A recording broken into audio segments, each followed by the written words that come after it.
사도신경으로 신앙 고백하시겠습니다. 나는 전능하신 아버지 하나님 천지의 창조주를 믿습니다. 나는 그의 유일하신 아들 우리 주 예수 그리스도를 믿습니다. 그는 성령으로 잉태되어 동정녀 마리아에게서 나시고 본디오 빌라도에게 고난을 받아 십자가에 못 박혀 죽으시고 장사된 지 사흘 만에 죽은 자 가운데서 다시 살아나셨으며 하늘에 오르시어 전능하신 아버지 하나님 우편에 앉아 계시다가 거기로부터 살아있는 자와 죽은 자를 심판하러 오십니다.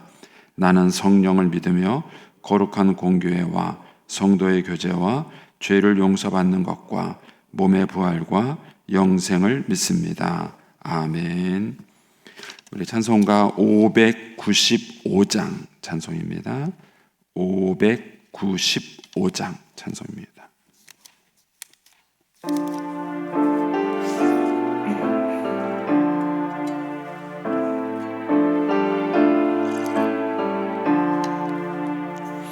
나 맡은 본분은 그 주를 높이고 문 영원 그원 얻도록 잘 인도함이라.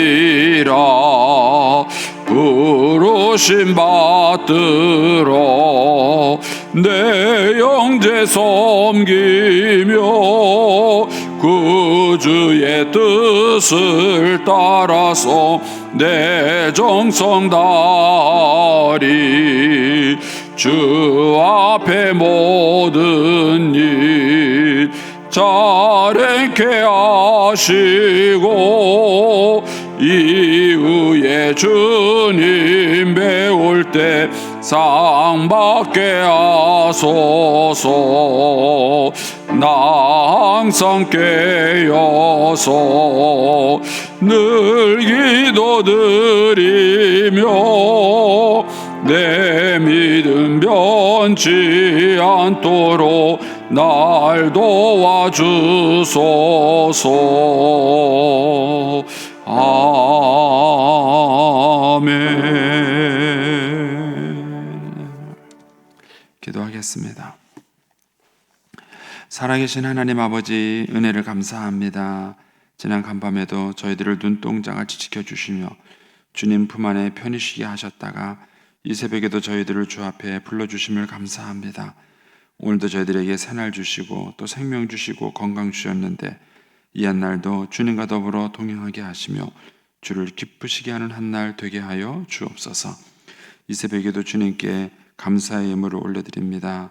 범사에 감사합니다. 또 1000번째 예물을 주님께 올립니다. 하나님 아버지, 믿음으로 순종으로 감사로 드리는 예물을 주님께서 기뻐 받으시며 약속하신 하늘의 복과 땅의 복으로 충만하게 채워 주시옵소서. 주의 은혜로 종의 가정들을 형통케 해주시며 그 자녀들을 축복하여 주시옵소서. 예수님의 이름으로 축복하며 기도하옵나이다. 아멘. 우리 오늘 아침 말씀은 디모데전서 3장 1절에서 13절까지 말씀입니다. 디모데전서 3장 1절에서 13절까지 말씀입니다.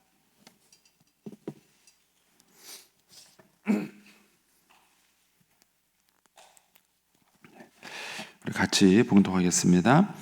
미쁘다 이 말이여 곧 사람이 감독의 직분을 얻으려 함은 선한 일을 사모하는 것이라 함이로다. 그러므로 감독은 책망할 것이 없으며 한 아내의 남편이 되며 절제하며 신중하며 단정하며 나그네 대접하기를 술을 즐기지 아니하며 구타하지 아니하며 오직 관용하며 다투지 아니하며 돈을 사랑하지 아니하며 자기 집을 잘 다스려 자녀들로 모든 공손함으로 복종하게 하는 자라야 할지며 사람이 자기 집을 다스릴 줄 알지 못하면 어찌 하나님의 교회를 돌보리요. 새로 입교한 자도 말지니 교만하여져서 마귀를 정죄하는 그 정죄에 빠질까 하미요. 또한 외인에게서도 선한 증거를 얻은 자라야 할지니 비방과 마귀의 올무에 빠질까 염려하라. 이와 같이 집사들도 정중하고 일구이언을 하지 아니하고 술에 임박이지 아니하고 더러운 일을 탐하지 아니하고 깨끗한 양심에 믿음의 비밀을 가진 자라야 할지니 이에 이 사람들을 먼저 시험하여 보고 그 후에 책망할 것이 없으면 집사의 직분을 맡게 할 것이요 여자들도 이와 같이 정숙하고 모함하지 아니하며 절제하며 모든 일에 충성된 자라야 할지니라. 집사들은 한 아내의 남편이 되어 자녀와 자기 집을 잘 다스리는 자일지니 집사의 직분을 잘한 자들은 아름다운 지위와 그리스도 예수 안에 있는 믿음에 큰 담력을 얻느니라. 아멘. 이 새벽에도 주의 은혜와 축복이 함께 하시기를 축원합니다. 오늘 말씀에는 이제 초대교회에서 교회의 일꾼을 세우는 그 기준들을 이제 제시하고 있습니다. 먼저 1절에서 7절까지는 감독의 어떤 조건이랄까요? 감독의 자격에 대한 얘기고요. 나오고요.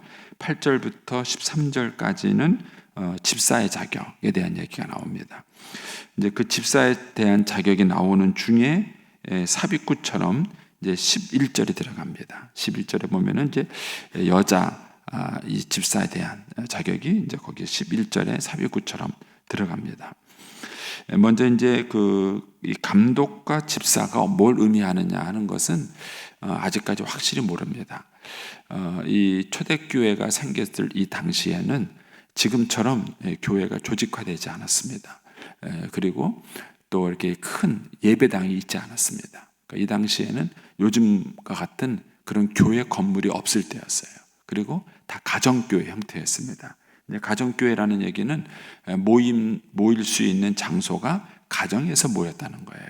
그래서 이제 서신서들에 보면은 누구네 집에 있는 사람들에게 문안하라 뭐 이런 얘기들이 나와요. 이제 그런 것들이 다 이제 그 교회가 어떤 큰 집을 가지고 있는 사람의 집에서 모였기 때문입니다. 그래서 요즘과 같은 이제 조직교회가 아니기 때문에 요즘과 같은 형태로 이제 이거를 비교해서 읽으시면 안 됩니다. 그래서 이제 여기서 말하는 감독은 아마 그 가정교회 단위로 구성을 하면서 나갔을 때 그 가정교회를 책임져 나가는 아마 그 큰 지도자라고 이렇게 생각하시면 되겠습니다. 그러니까 탑 리더라고 생각하시면 될 것 같습니다. 그래서 감독은 좀 리더격에 있는 사람을 말하는 것이고 집사는 그 감독을 도와서 교회를 섬기는 일을 했던 사람들 이렇게 저희가 이제 구분을 하면 좋을 것 같습니다. 먼저 이제 1절에 가시면 미쁘다 이 말이요 믿을 만하다 신뢰할 만하다 이런 얘기죠. 그 미쁘다 이 말이 할 때 그 이 말이 뭐냐 하면은 그 뒤에 나오는 문구입니다. 사람이 감독의 직분을 얻으려 함은 선한 일을 사모하는 것이로다. 그러니까 이 말이 믿을 만한 말이다. 미쁘란 말이다. 이런 얘기예요. 그러면 사람이 감독의 직분을 얻으려 한다는 그런 것은 선한 일을 사모한다. 이게 무슨 뜻일까 하는 것이죠. 이제 번역이 좀 이제 그런데 이거를 이제 현대어 성경으로 제가 읽어드리면 감독이 되기를 원하는 사람은 선한 일을 열망한다라는 말이 있습니다. 옳은 말입니다. 이렇게 번역을 했어요. 그러니까는 어떤 사람이 교회의 리더가 되고 싶어하고 교회의 직분자가 되고 싶어한다는 것은 선한 일을 사모한다는 거예요. 이번 제가 이제 추석에 보니까 프랜카드가 많이 붙었어요. 부여에도. 근데 저야 뭐 아직까지 이 지역을 다 몰라서 누가 누군지는 잘 모르겠어요. 근데 이제 이렇게 붙였을 때 보니까 전 뭐뭐뭐 하던 사람, 뭐 하는 사람 이렇게 이제 붙은 거 보니까 아마 이제 이분들이 다음에 이제 뭐 의원을 나오든지 뭐 군수를 나오든지 뭐 나오려고 이제 이분들이 이렇게 붙이는 거 아닌가 이런 생각이 들어요. 그런데 그분들이 왜 그걸 하고 싶을까요?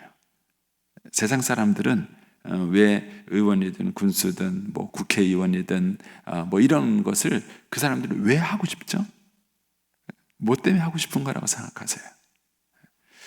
잘 모르시겠거든 가서 한번 물어보세요.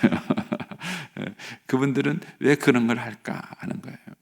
근데 그런 걸 원하는 것과 교회에서 이렇게 직분을 원하는 것과 차이가 뭘까 그러는 거예요. 교회 직분을 원하는 것. 근데 이제 1절에서는 뭐라 그러냐면은 교회의 직분을 원하는 것은 선한 일을 사모하는 마음이 있기 때문이라는 거예요. 선한 일을 사모하는 마음. 왜냐하면 교회 직분은 그러니까 이 당시 초대교회에 이 디모데전서가 쓰여질 당시에 초대교회로 가게 되면은요, 교회의 직분자가 가질 수 있는 권한이 아무것도 없었어요. 아무것도 없었어요. 그 당시에. 예, 지금처럼 무슨 조직교회가 있는 것도 아니고 뭐 교회가 크게 활동하는 것도 아니에요. 그렇다고 교회 직분자가 된다 그래서 무슨 뭐 사회에서 무슨 뭐 인정받을 덕망이 될 만한 그런 상황이 있는 것도 아니에요.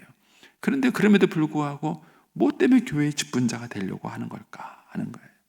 그 마음의 동기가 선한 일을 사모하기 때문에 그거를 한다는 거예요. 사실 교회의 위기는 여기에 있어요. 우리나라도 초창기에 선교사님들이 와서 이렇게 복음을 전하고 교회의 직분자를 세우려고 했을 때 그 당시에 그 우리나라 초창기 1세대 때에 교회의 직분자가 되는 게 무슨 유익이 있겠어요? 무슨 유익? 이제 기록에 의하면은요, 장로 투표를 하는데 도망갔대요.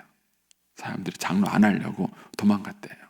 왜냐하면은 권한은 아무것도 없고 책임만 무한 책임을 지는 거예요. 교회에 대해서 무한 책임을 지는 거예요. 그리고 이제 특히 이제 우리나라 1세대 때 그 장로님들이 져야 될 큰 짐 중에 하나가 이제 교육자를 섬기는 문제였어요. 근데 그 당시는 뭐 사택이 변변하게 있는 것도 아니고, 그 다음에 무슨 교회의 재정이 제대로 있어가지고 그 재정을 가지고 무슨 뭐 목회자를 섬길 수 있는 것도 아니고, 그러다 보니까 그 목이 다 누구한테 돌아가냐 하면은 결국은 장로님한테 돌아가는 거예요. 저는 이제 뭐 경험은 안 해봤지만 제가 이제 들은 얘기예요. 그래서 들은 얘기인데 어느 교회에서는 교육자가 사택이 없는 거예요. 그러니까 장로님이 방을 하나 비웠대요.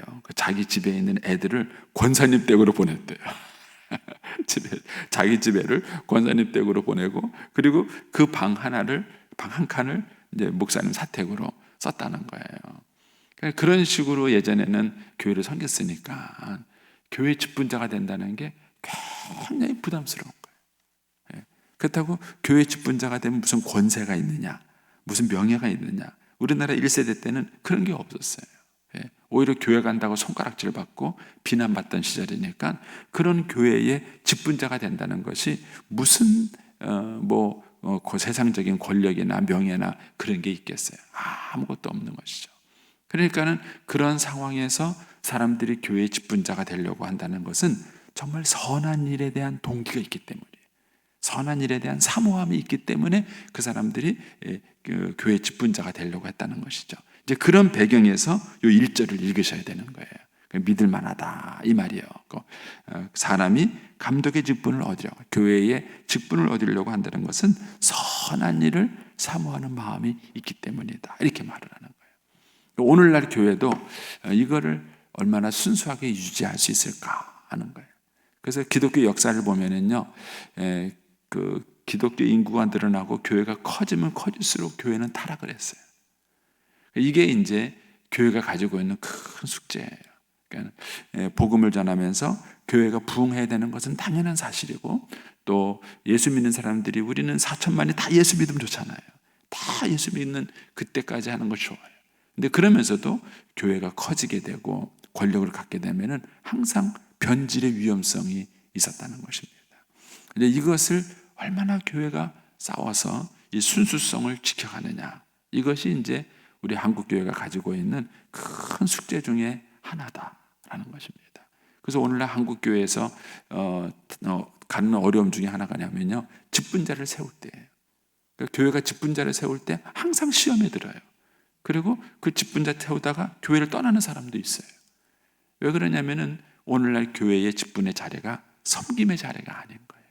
섬김의 자리가 아니라 뭔가 명예의 자리가 되고 권력의 자리가 된 것입니다. 이것이 이제 교회가 가지고 있는 위기죠. 근데 초대교회는 이제 그렇지 않았다는 것이죠. 감독의 직분을 얻으려고, 감독이 되려고 한다는 것은 선한 일을 사모하는 마음이 그 안에 있다는 거예요. 이런 동기를 가지고 그 사람들이 이제 이런 선한 일을 한다는 것이죠. 그러면서 그러므로라는 말이 나옵니다. 이게 요 맥락에서 읽으셔야 돼요. 그러므로. 그리고 요가 똑같은 것이 8절에 가면은 집사의 자격을 내게 할 때 이와 같이라고 얘기합니다. 이게 같은 맥락이에요. 그러므로 이와 같이. 이게 똑같은 맥락입니다. 그러니까는 1절의 내용이 이 아래에 있는 내용들을 지배하고 있다, 이렇게 보시면 됩니다. 그러니까는 감독은 선한 일을 사모하는 사람이기 때문에 2절에서 8절의 자격이 필요한 거예요. 그 사람들이 뭐 국회의원이다, 군의원이다 하는 사람에게 2절에서 7절의 자격이 필요한 게 아니에요. 하나님의 나라의 일, 선한 일을 사모하고 그 선한 일을 하려고 한다 그러면 2절에서 7절의 자격이 필요하다. 그리고 또 그와 같이 그러는 거예요. 그와 같이 똑같은 원리, 똑같은 사상으로 집사들에게도 이런 내용이 필요하다, 이렇게 얘기하는 거예요. 그리고 이제 11절에 가면은 여집사에 대한 얘기할 때도 여자들도 이와 같이라는 말이 나와요. 그러니까 이게 같은 맥락이에요. 그러므로 이와 같이, 이게 이제 1절의 내용을 반영하는 내용인 것입니다. 그러니까 교회에서 직분자로서 어떤 일을 하려고 했을 때에는 그것이 선한 일을 사모하는, 하나님 나라의 일을 사모하는, 정말 주의 일을 사모하는 그런 마음의 열정과 동기를 가지고 이제 그들이 직분자 일을 감당해야 된다라는 얘기를 이제 하고 있는 것입니다. 자, 그러면 이제 구체적으로 들어가서 2절부터 이제 쭉 집사장이 나오는데, 여기에 나오는 모든 목록들을 보면은요, 목록들을 쭉 적어서 이제 보시면은요, 다 생활과 삶과 관계된 문제. 생활과 삶과. 저는 이제 교회 목사로서 교회에 이제 직분자를 정할 때 이 문제 때문에 고민을 참 많이 했어요. 어떻게 생활과 삶에 관계된 문제일까? 예를 들어서 저는 이제 이런 시도를 한번 해보려고 했어요. 예를 들어서 이제 4절로 가보세요. 4절에 가면은 이제 감독의 자격 중에 뭐가 나오냐면은 자기 집을 잘 다스려 자녀들로 모든 공손함으로 복종하는 자라야 할지며, 사람이 자기 집을 다스릴 줄 알지 못하면 어찌 하나님의 교회를 돌보리요. 그래. 그러니까 적어도 가정 안에서 인정받는 사람이 돼요. 그래서 저는 이제 교회의 직분자를 세우기 전에 그 가족 식구들한테 설문지를 보내는 거예요. 예를 들어서 이제 남자가 세워진다. 그러면 이제 아내하고 애들한테 설문지를 보내서 이 사람을 교회의 직분자 세워도 되겠습니까? 이렇게 물어보면은 어떤 답변이 나올까? 궁금했어요. 한 번도 못 해봤어요. 근데 제가 말씀을 가지고 막 고민을 할 때는 그렇게 해야 된다는 생각이 드는 거예요. 근데 제가 곰곰이 저 혼자 생각이에요. 해보는데 그렇게 했을 때 우리 남편은 절대 안 됩니다, 이렇게 쓰는 부인이 있을까? 이런 생각이 들었어요. 부인이 다 그래도 남편 편 들어주지 않겠어요? 솔직하게 해서 우리 아버지는 절대로 교회 직분자가 되면 안 됩니다, 이렇게 쓰는 사람이 있을까? 이런 생각을 해봤어요. 또 재밌는 거는 거기 뭐가 나오냐면은 7절을 보세요. 7절에 보면 이런 말이 나와요. 또한 외인에게서도 선한 증거를 얻은 자라야 할지니, 그랬습니다. 여기서 말하는 외인은 불신자를 말하는 거예요. 그 불신자에게도 이 사람은 선한다 하는 증거를 얻어야 돼요. 왜냐하면은 비방과 마귀의 올무에 빠질까 염려하기 때문이다. 이 교회의 직분은요, 권한은 없어요. 근데도 무한 책임은 있는 거예요. 그래서 직분자 잘못하면은 온갖 그런 비방과 비난이 따르는 거예요. 근데 그것을 예수 믿지 않은 사람들도 비난하는 거예요. 교회 다니는 게 저렇대, 뭐 집사가 저렇대, 뭐 장로가 저렇대, 그러면서 예수 믿지 않은 사람들도 비방하는 것이죠. 그러니까는 불신자들에게도 선한 증거를 얻는 사람이 돼야 돼요. 왜냐하면 비방과 올무에 빠지지 않으려면 그래야 된다는 것이죠. 그러면 이제 이 원리를 가지고 그대로 적용하려면은 제가 어떻게 해야 되냐면은 어떤 사람이 직분자가 되려고 한다. 그러면 제가 그 사람이 다니는 직장에다가 설문지를 보내는 거예요. 이분을 요번에 우리 교회에 직분자로 세우려고 하는데 세워도 될까요? 이렇게 물어보면은 어떤 결과가 나올까? 궁금해요. 한 번도 못 해봤어요. 한번 해보면 재밌지 않겠어요? 재밌지 않겠어요? 그만큼 교회의 직분은요, 가볍게 볼 자리가 아닌 거예요.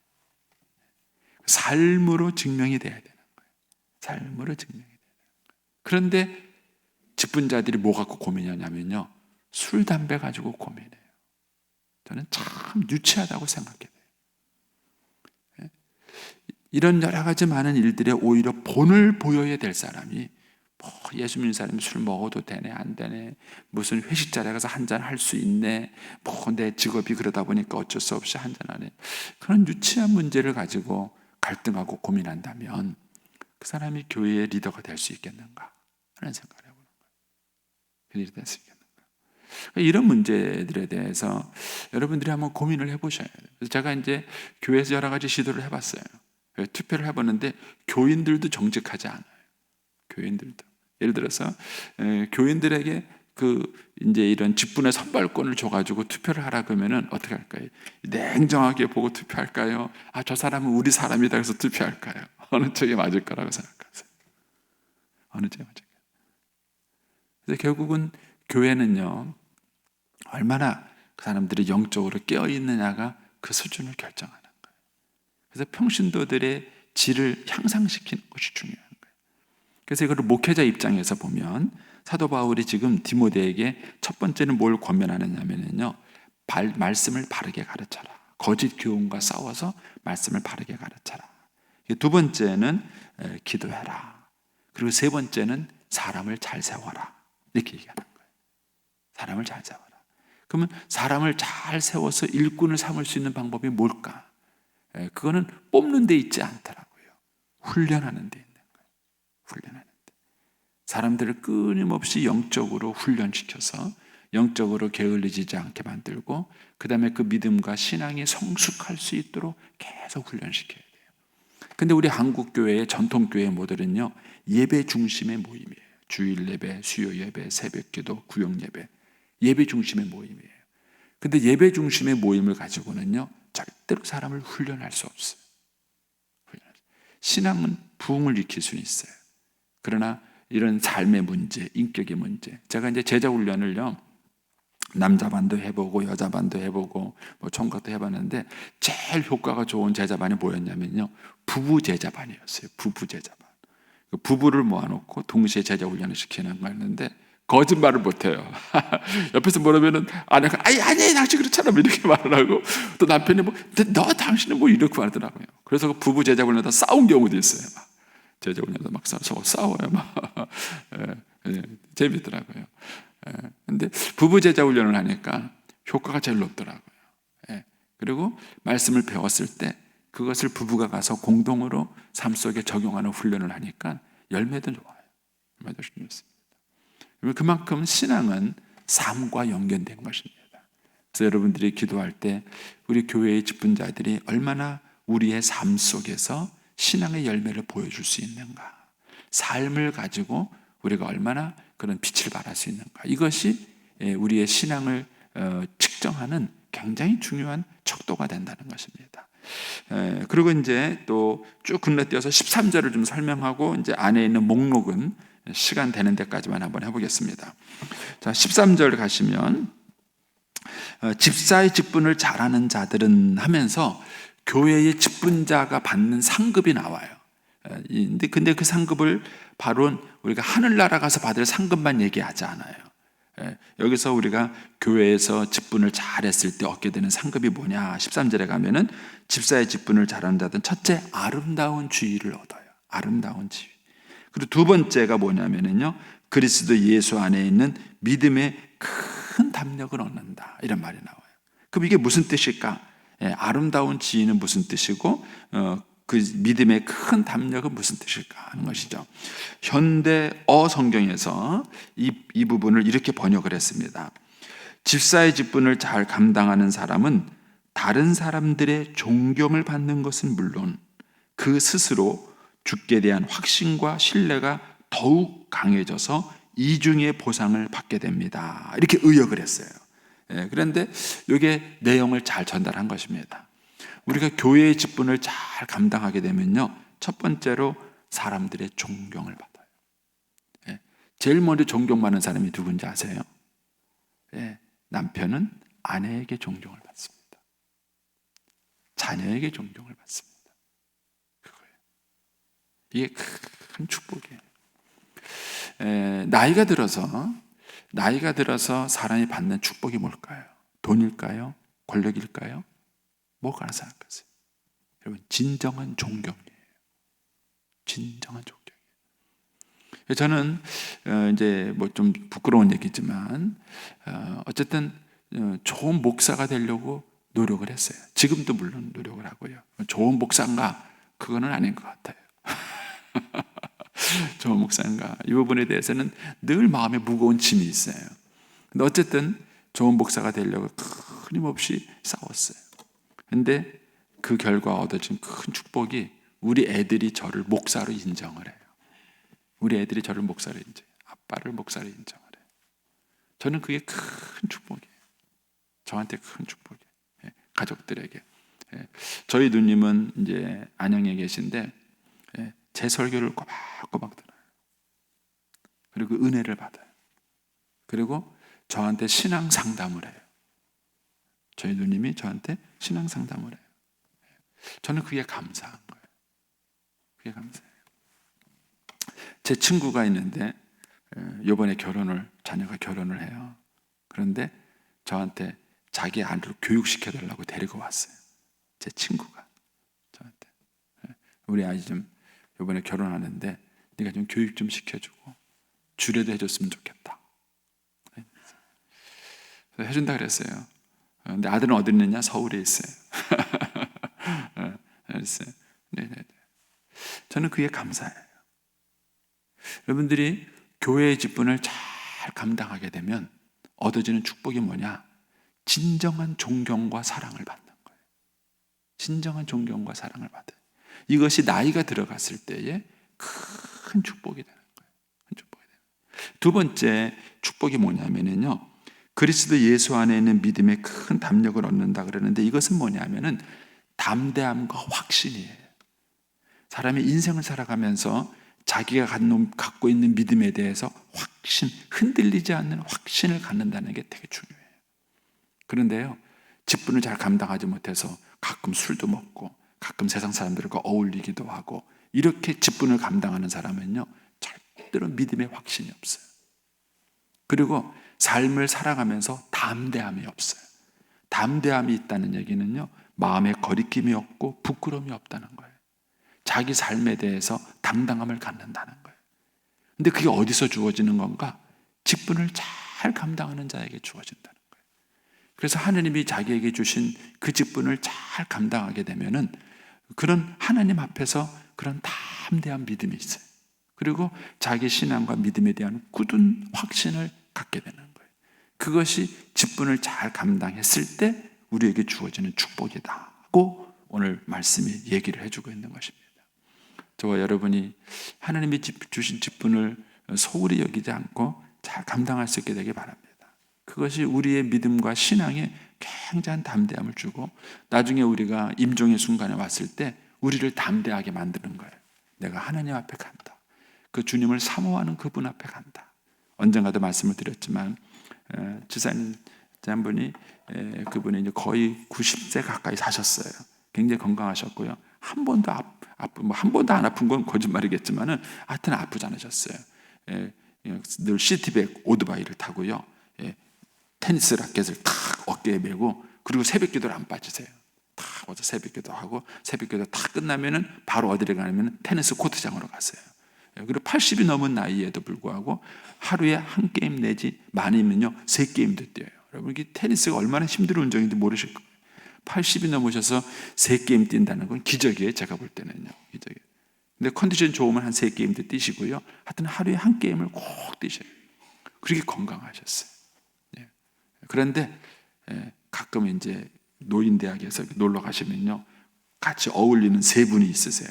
그 3분은 꼭 저하고 먼 자리에 앉으세요. 그래가지고는 반주를 꼭 해야 돼요. 반주를 꼭. 절대 취하는 법이 없고요. 그 다음에 술을 가지고 추태를 부리는 법이 없으세요.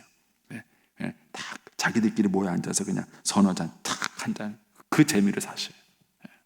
그런데 임종하실 때 저한테 그러는 거예요. 목사님, 자기가 주의를 너무 많이 안 했다는 거예요. 이제 와서 그 얘기를 하면 어떡해요? 근데 임종할 때 그 얘기를 하시는 거예요. 저한테. 자기가 너무 마음에 무겁다는 거예요. 하나님 앞에 가는데 부끄러운 거예요. 그러면 우리가 직분을 잘 감당한다는 얘기는요, 우리에게 담대함을 주는 거예요. 그래서 내가 나중에 임종의 순간에 왔을 때 내가 하나님 앞에 간다는 그 담대함이 우리한테 있는 것입니다. 이것이 직분을 잘 감당하는 자의 축복이다. 이렇게 얘기를 해주고 있는 것입니다. 나머지는 이제 여러분들이 좀 시간이 많이 가서 한번 하나하나 묵상을 해보시면 은혜가 되실 겁니다. 거기 보시면 이제 감독은 제가 번호를 매겨보니까 15가지 조건이 나와요. 15가지. 그 다음에 이제 거기서 하나 조심할 것이 이제 8절에 이와 같이 집사들도 할 때 남자 집사들을 말합니다. 이게 5절까지 간 다음에 5절에서 12절로 넘으셔야, 죄송합니다. 9절에서 8절, 9절을 보시고 거기에 5가지 조건이 나오거든요. 그 다음에 6번째 조건이 12절에 나와요.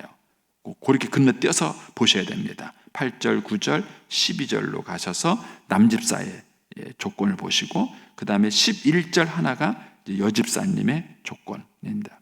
근데 이제 이렇게 구분이 되어 있지만은 굳이 이렇게 구분해서 볼 필요는 없을 것 같습니다. 여기에 나와 있는 목록들을 한번 쫙 열거를 해보시고 그 목록을 하나하나 묵상을 한번 해보세요. 그러면은 이것이 이제 큰 은혜가 되실 겁니다. 아무쪼록 저와 여러분이 정말 선한 일을 사모하는 마음으로 교회의 직분자가 되고 또 그 주신 직분을 잘 감당해서 아름다운 지위와 믿음의 큰 담력을 얻게 되기를 축복합니다. 기도하겠습니다.